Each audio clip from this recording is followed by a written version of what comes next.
Things begin to change in his life.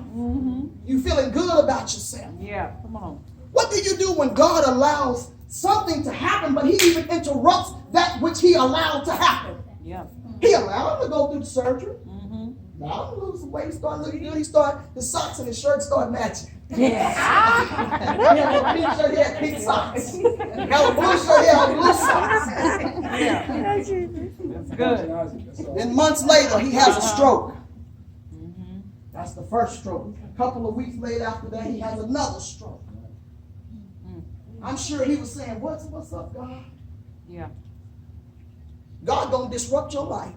And I'm sure that there were times even in that disruption that he didn't never think he could recover. Right. See, that's the one thing that the enemy wants us to believe. That when God sends us through hard times, that we won't recover the hard times. Yeah. Oh, but it's a setup. You're going to recover. Yeah. You just got to go through it. Yeah. Yeah.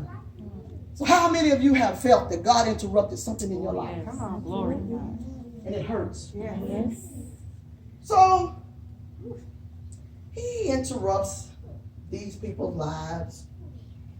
What is the purpose of interruption? It reroutes you. Yeah, it does. It redirects you. And it realigns you.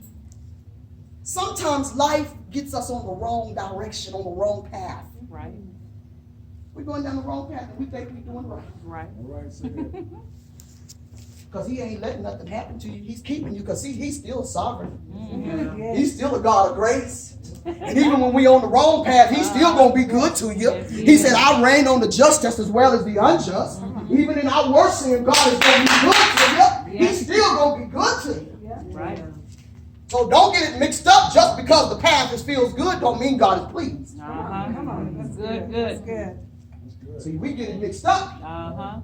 Because see, God knows when to hit us. Sure does. It's all in his timing. Yeah. He knows when to cause an interruption in our life. So he realigns us. He gets us back on track. And he uses interruptions to do it. Right. As I began to read the passage of Jonah, God gives him, let's work the passage a little bit. Let's look at verse 2 and 3. He says, arise, Jonah, go to Nineveh. He gives him a specific place here. Now, sometimes God just wants you to walk by faith, but in this passage, he gives him a specific place to go. Right. Now, watch this. That great city, and cry against it, for their wickedness has come up before me. So God gives Jonah an assignment. How many of you know that God has given us an assignment? Yes. He didn't give him a text. Right. He didn't give him 3 months notice. Right. He didn't tell Jonah, this is what I need you to do. I need you to go look in the itinerary and see if you can pencil me in. Right. Because I need you to go do I something. need you to do this. Wow. See, God don't got to do that. He's God. Yeah. He can just tell you, I need you to do this, and you have to either be obedient or you're not. So God gives Jonah an assignment. He says, Jonah, I need you to go do this. But there are 3 things in this passage in verse 3 that Jonah did. I want y'all to write these down. He says, I need you to go to Nineveh. And in verse 3, the first thing that Jonah did, he said, but Jonah rose up to flee to Tarshish from the presence of the Lord. Wow. And the first thing that Jonah did after God gives him assignment, he disobeyed. Right. And he just didn't disobey. He was intentional about not doing what God told him to do. He said, I ain't going to do what you told me to do. I'm going to do what I want to do. How many of you know that when we say we want to do what we want to do, it's sin? Yes, it is. God calls it sin. Because now you have taken the power from God and you've put it on you. I'm my own God. So Jonah is intentional about being disobedient. You may ask me, how do you say that? How can you say that? Because there are times that we can just maybe fall into something. But he's looked for the ship. Yeah. He looked for the ship that was going the different direction. Yeah. Come on. See? Read it in 3. He said, Jonah sought out for a ship. And then I'm running. He just jumped on the ship and the ship said, I'm going this way. The Bible said that he sought out for it. He did. Now, I don't want that one because that one's going this way. God want me to go. I want to go the opposite way. He intentionally sinned against God. How many of you know that God has given us a command? Go hug her. Go bless her. Yeah. And you say, oh, I ain't doing that because I don't like that shit.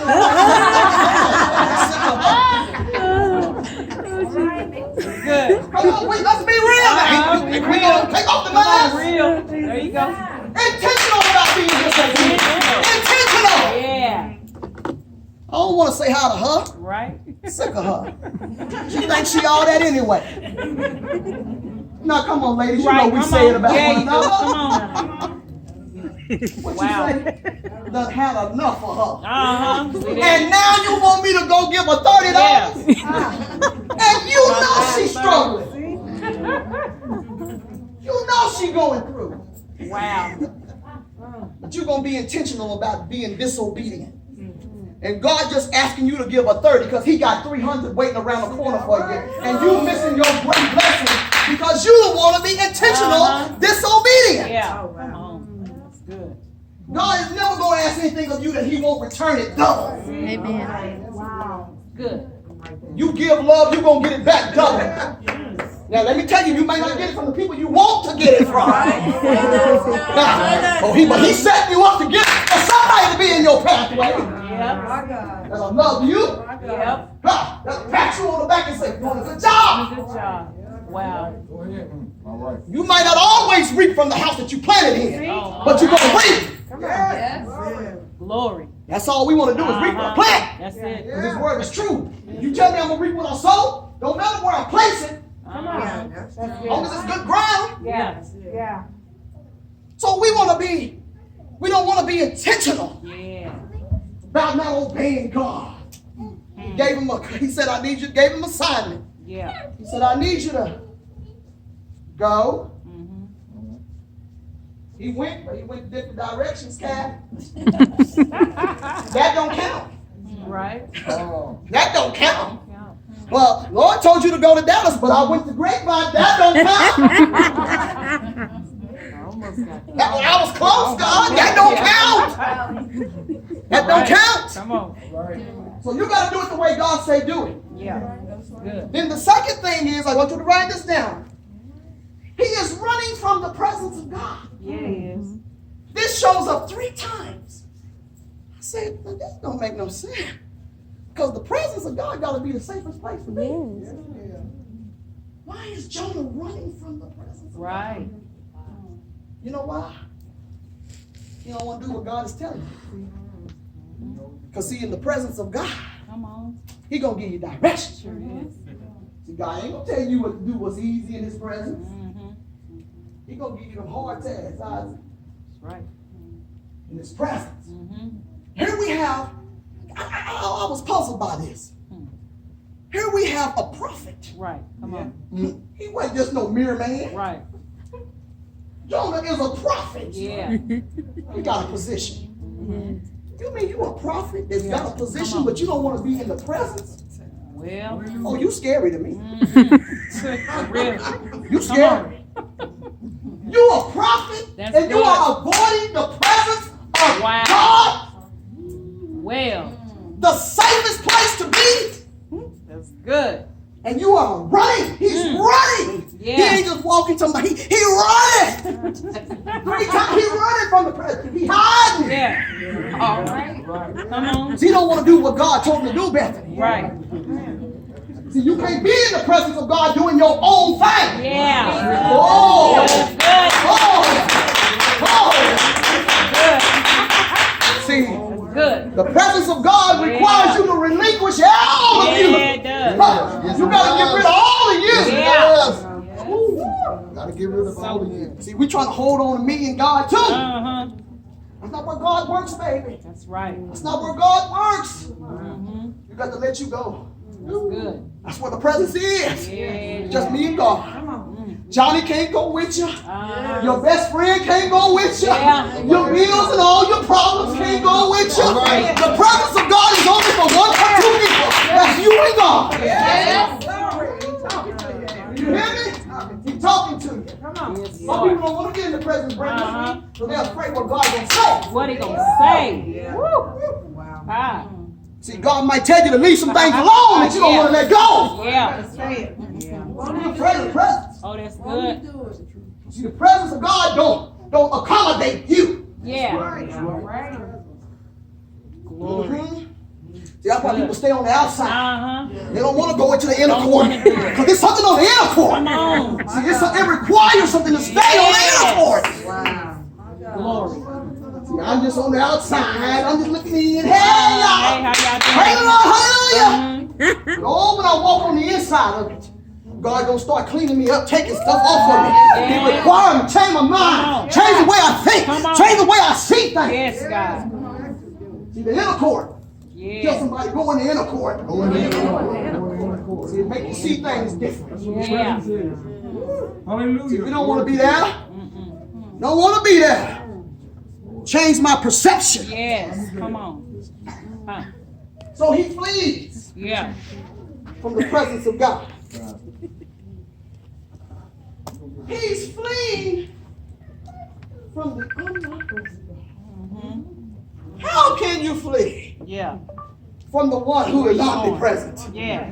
Where you going? Psalms 139 said, Uh-huh. ha, ha. Psalms 139. I want to read it from the beginning. Whither shall I go from thy spirit? Right. Or your presence? Uh-huh. If I ascend in heaven, thou art there. Yes. If I make my bed in hell, Uh-huh. you're still there. Come on. That's where he went. He said, thou art there. If you take my wings of the morning Yes. and dwell in the uttermost parts of the sea, Uh-huh. even shall thy hand lead me, Yes. and thy right hand shall hold me. Yes. No matter where I am, Yes. God is there. I might not be where he is, but he's where I am. Yeah. You can't run from God. You can't run from God. Tell your neighbor you can't run from him. Now give God a praise right there. Glory to God. Trying to run from the presence of God. Wow. That's a foolish person. Hallelujah. Hallelujah. Foolish. Thank you, Jesus. Then the third thing Thank you, Jesus. that Jonah did right here in the third verse, Thank you, Lord. it cost him something. It says, in the third verse, it says, but Jonah rose up to flee from the presence of the Lord, went down to Joppa, found a ship going to Tarshish. Wow. So he paid the fare. Sin and disobedience is going to cost you something. See, fun is sin. Yeah, come on. I mean, sin is fun, but it's costly. Yes, it is. Yeah. There's a price tag Come on. attached to sin. There is no way that you can play with dirt and don't get dirty. Come on. Yes. I said, there's no way you can play with dirt Right. and don't get dirty. Uh-huh. Say it, say it. The wages of sin, Is death. the price of sin is death. That's from the presence of God. It's not just a physical death. Everybody that's sinning ain't dying. Right. See? A lot of folks been sinning for a long time. See? Looking good, See? living good. Yeah. All right. They ain't dying, Yeah. but they're dead spiritually. Yeah. Come on. What good is it to have things that don't have the presence of God? Come on. You don't feel them. You don't feel them moving. You don't feel them talking. Come on now, y'all. We don't want to be Yeah. spiritually dead. Yeah. So here it is. It cost him something, but it just didn't cost him. Cost everybody else. Wow. Sin don't just affect you. That's right. See, that's not, don't fool yourself. See, the devil will make you think that. Yeah. Sin affects everybody that's around you. That's right. The people that was on the ship with Jonah were affected by his disobedience. Right. You better be careful who you on ship with. You better be careful who you get. You better look at that person and say, have you done everything God wanted you to do? I don't want to ride with you. I don't want to ride with you. If judgment is getting ready to come up on you, I don't want to ride with you. Because it's going to affect everybody that's around, that's with you. And so, here we see that Jonah intentionally disobeys. He flees from the presence of God. And we see where it's costly. Now, as we read this passage, I like what God is awesome. Yes, he is. God gave Jonah an assignment. Jonah said, I don't want to do it.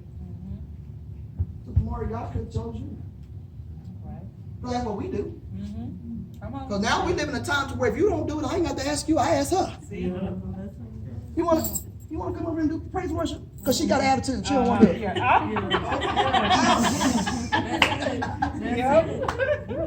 You don't want to pray?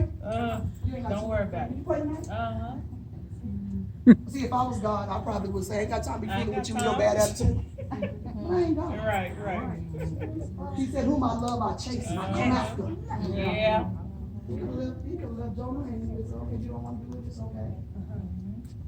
But the assignment was for Jonah. See? Jonah, if the assignment is for you, I can't do it. Wow. Can't nobody replace the assignment that God has put on you. Wow. If you Ruth supposed to be in the field, baby, I can come on in here with all this fineness. Yeah. But if the Boaz is for you, Yeah. I ain't coming there putting it all down. Yeah. Dropping it like it's hot. Boaz will pass me right on up. Yeah. Because he's looking for Ruth. Yeah. That's who is on his mind. Yeah. Right. It's good. See, when God has something for you, you ain't got to be intimidated. Yeah. Come on. When God got something for you, baby, you ain't got to have no restless nights. Yeah. Go ahead.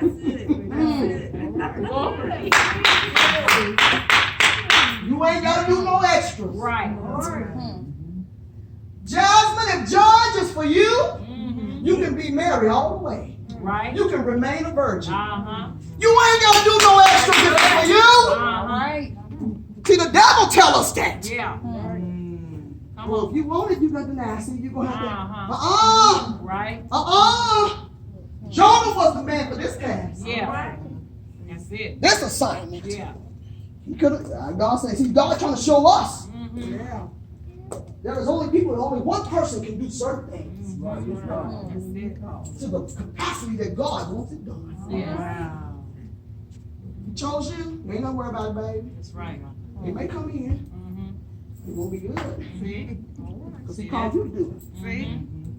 So I like God. God puts on his tennis shoes. He runs after Yeah, Jonah. he does. Boom. How does he run after? Literally? Yes. Nope. So awesome. Interruption. He interrupted Yeah. Jonah's activity. Yeah. Yeah. What does he do? I'm going to tell you what he does. In verse 4, let's read verse 4.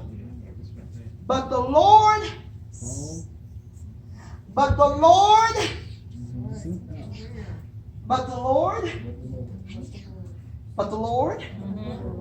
nobody else did. Right. Lord. The weatherman didn't get it, huh? But the Lord. Wasn't the devil? Right. But the Lord caused a great wind. I'm going to hurry up. He causes a great wind. Interruption. 3 interruptions in this passage. He oversees the lots that they fall directly on Jonah. That's good. That's good. Yeah. So that they would know who was the person that did this. He didn't let it fall on nobody else. And the lots were almost like a dice. I had to call my son and ask him, what was that? Just a dice. So when they roll the dice and wherever they land on, that's who it is. Yeah. So God calls the lots to land on Jonah. Yeah. Interruption. Yes. Come You on. have to try to figure out who it is. It was Jonah. Yeah. The third thing is, in verse 17, now the Lord Yes, Lord. had prepared Yes. a fish. Yeah. The wind and the fish. Another. The wind, The dice. the fish, and the dice. Come on. He used them to interrupt Yeah. Jonah's journey, Yeah. to put him back on course. Right. So this is what God will do. So this lets me know that everything that happens in my life, I can't give credit to the devil. Right. See? That's it. That's what we do. Yeah. Every bad thing that happens, oh, the devil. Yeah. Oh, everything happened, oh, that was the devil. But what about that the Lord prepared? Come on. Yeah. Got that. Yeah. Right there, that's a whole See, everything that God prepared good. Don't feel good. That's good, but it don't feel good. Right. Yeah. It works out for good. But it works out for your good. Yes. So the reason that I came up with this topic, interruption, I'm gonna hurry up. I got about 5 minutes. One day I was taking my mother home, and her neighbor was outside. She said, "Billy, so you're gonna retire? What are you gonna do?" And of those of you that knew my mother with her beautiful smile and sweet way, she said, "Oh, my daughter and her son, my son-in-law is planning to buy a bigger home. And I'm going to go live with them. And I'm going to help them in the ministry. And I'm going to help raise my great-grandbaby." Only to find out 4 months after she told her neighbor that, my sister was diagnosed with stage 4 colon cancer. Now, my mother had a plan. She had a plan. Right. Oh, she thought it out. Yeah. She was going to sell a house. She was going to move with Dee. But God interrupted her plan. My sister is sick. God will interrupt the plan of the enemy. Yeah. Yeah. They gave her 4 to 6 weeks to live. She lived 8, 9 months. But she died. Even when believing God for something, He took her. Then I was living in this house that my sister insisted on me having. One of my beautiful townhomes, the house of my dream. I got the house. My sister encouraged me to get it. And 10 months after my sister died, 8 months after my sister died, my mama becomes sick. So I have to leave my home to go take care of my mother. You want to talk about interruption? Oh, God don't care. Because He has a plan. Hallelujah. It ain't always easy, Come on. Right. but He's working things. Glory. So I had to move in my mom's house and leave the home of my dreams to move somewhere that it was nice, but it wasn't my dream. Right. Yeah. God took what was my dream to give me something else. Lord. My mother deeded her home to me, and I remodeled the house, and it was nice. I was struggling, trying to make it work. Had a business on Georgia. My business was booming. I was living well. I was paying high dollar rent. Part of my house was laid. God interrupted my life. My business even began to spiral downhill. I was making some money to where I barely made it. But guess what I was? Even in that hard time, I stayed in the presence of the Lord. Hallelujah. Yes.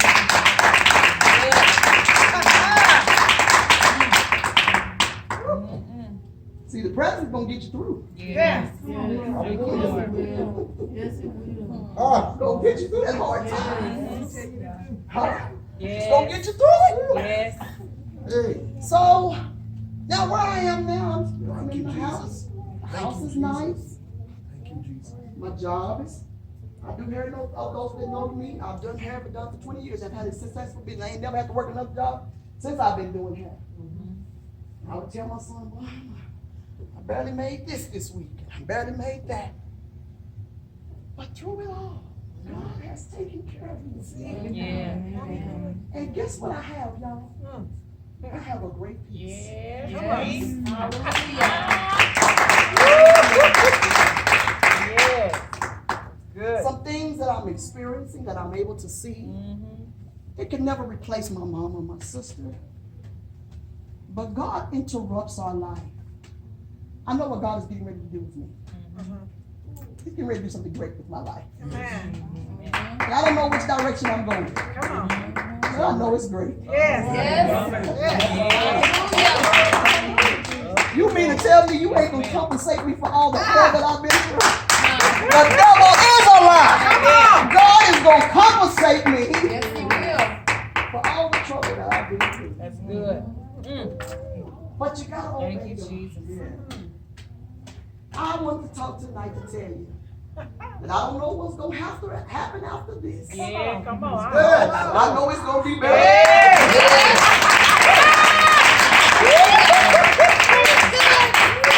Yes, ma'am. I'm Glory. relinquishing the floor, but I just want to encourage you to go through whatever you're going through. Don't take God's interruption as an insult. Have you?